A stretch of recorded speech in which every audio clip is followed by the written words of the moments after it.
Something was happening in Festive Road. It was just another morning, but all along this ordinary street, children and their mothers were walking in one direction. At number 52, Mr. Benn looked out of his window and noticed what was happening. They're all going towards the park at the end of the road, he thought. I wonder why. He went in from his window, put on his hat and coat, and was soon on his way to find out what was happening.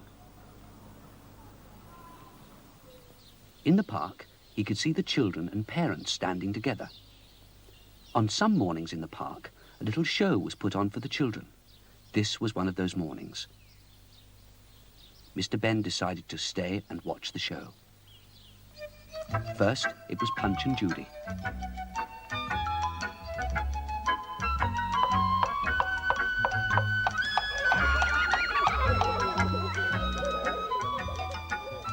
The children loved it. So did Mr. Benn. Next, it was a magician. He was very good.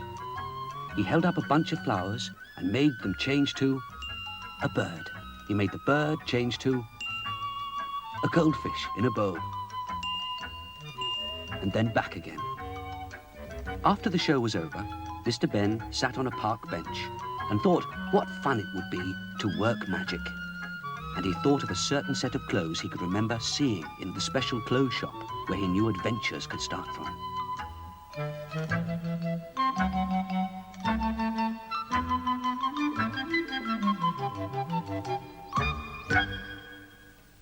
He looked around the shop until he saw the costume which he'd remembered. As if by magic, the shopkeeper appeared. "Good morning, sir," he said. "Have you seen anything you fancy?" This one," he said. It was a strangely decorated outfit with a pointed hat. "May I see if it fits?" he asked. "You know where the fitting room is, sir," said the shopkeeper. And they both looked towards the door in the corner of the shop. Mr. Benn was soon in the fitting room. He changed from his ordinary clothes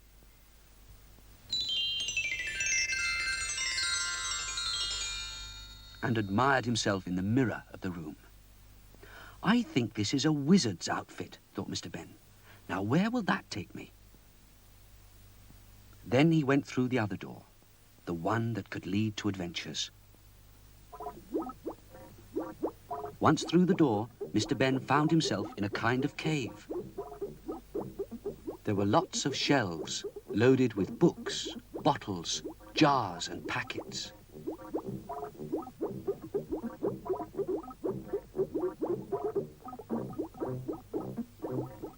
Mr. Benn picked up a book called Useful Spells and started to read it. It said that most spells in the book needed chalk to draw a sign, magic spell powder and a wand.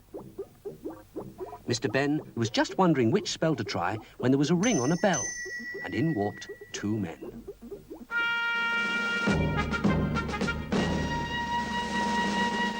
"We've come from the palace," said one. "We've been sent to find a wizard. Would you come with us? We need your help." Mr. Benn said he would, but he felt a bit worried because he hadn't had time to try out any magic yet. Outside the cave, a horse-drawn carriage was waiting to take them to the palace.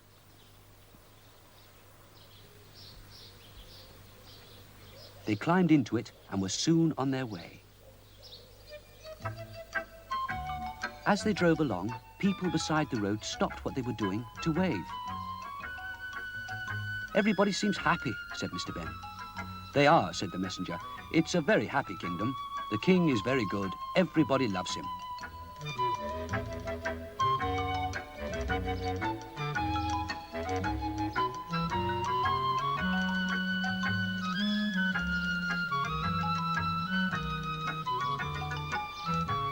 does the king want me?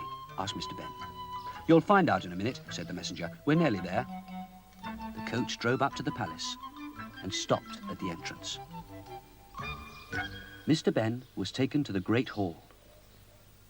Lots of people stood around.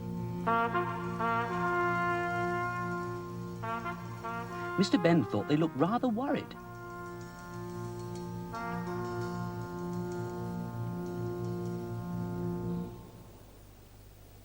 At the end of the hall sat the king and queen.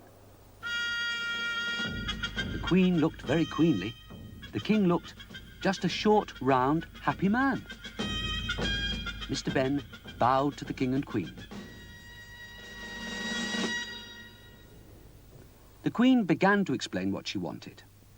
First, she told Mr. Benn how good the king was and how he kept his people happy.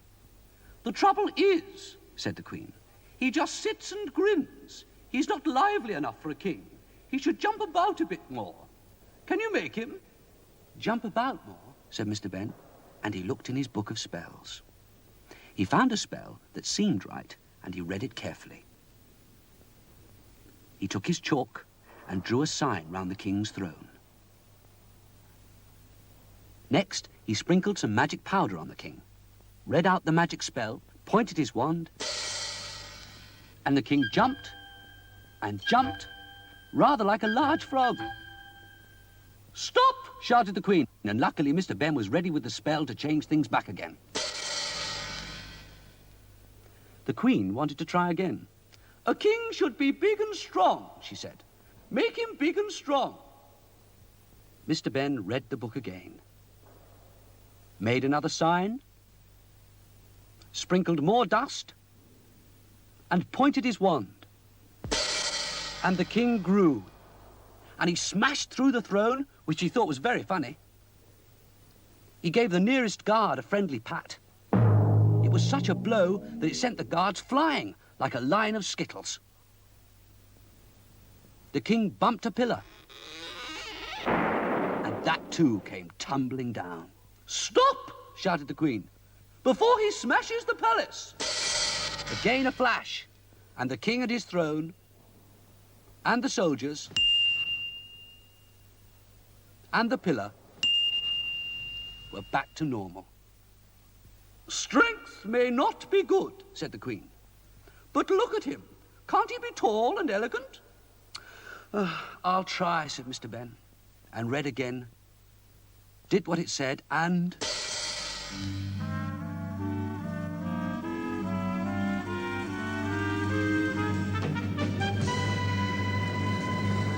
"Stop!" said the queen. Mr. Benn was already saying the spell.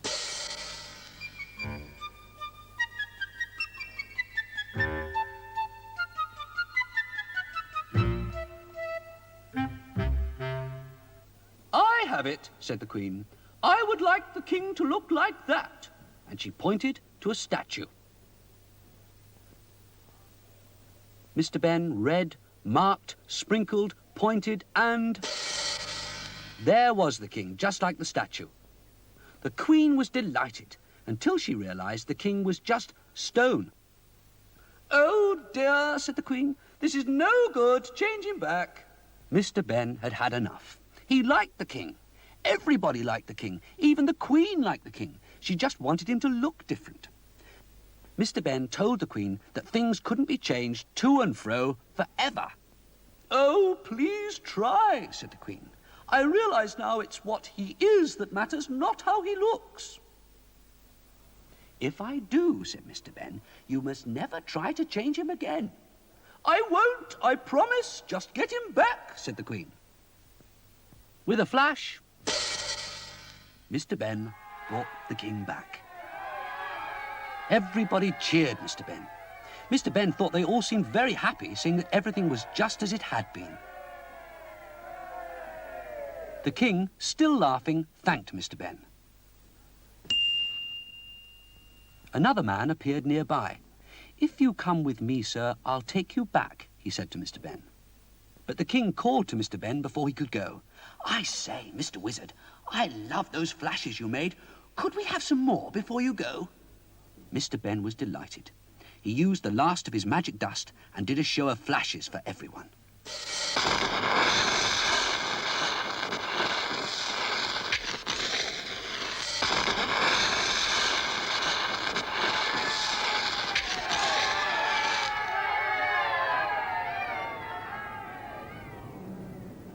After that, Mr. Benn said goodbye and went through the door the man had shown him. He found himself back in the changing room of the shop. He took a last look at himself as a wizard in the mirror, and then put on his own clothes.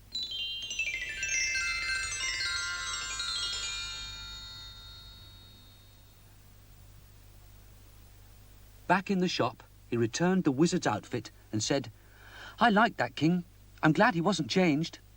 "Thanks to you," said the shopkeeper. And then, "By the way, the jar that held the magic dust is empty now, but you might like to have it." "Oh, thank you, I would," said Mr. Benn.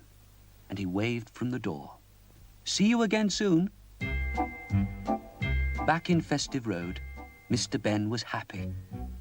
It's a very ordinary street, he thought, but I'm glad it hasn't changed.